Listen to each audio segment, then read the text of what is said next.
So my name is Isabella Wells. I'm from Aztec, New Mexico, and I heard about New Mexico Tech through a buddy who came down here to do a campus visit, and I came with him.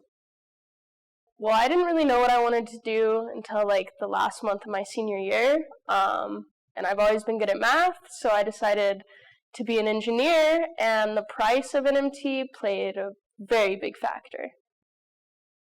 The design clinic is essentially a capstone project, but here at NMT we have 4 semesters of it, and it's supposed to be a transition from work to career. I'm currently the safety officer for my design clinic team.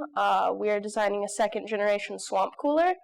We're pursuing a patent right now, so I can't really talk about too many proprietary details, but we're looking to reduce maintenance costs and reduce water usage. I'd say personally and professionally, I've gotten more confident in my skills as an engineer, and the impact it's allowed me to explore what I like about engineering and what I really don't like.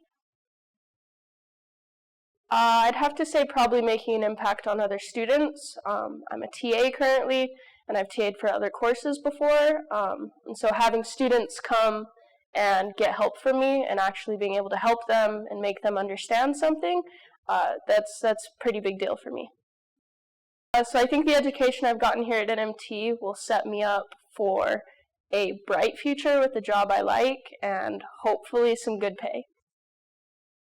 The alumni support really has given me the opportunity to do research in both the design clinic and outside under some professors. And, without that support, everything I would have done would have just been on paper and conceptual. So actually getting my hands in on some real engineering problems has been awesome.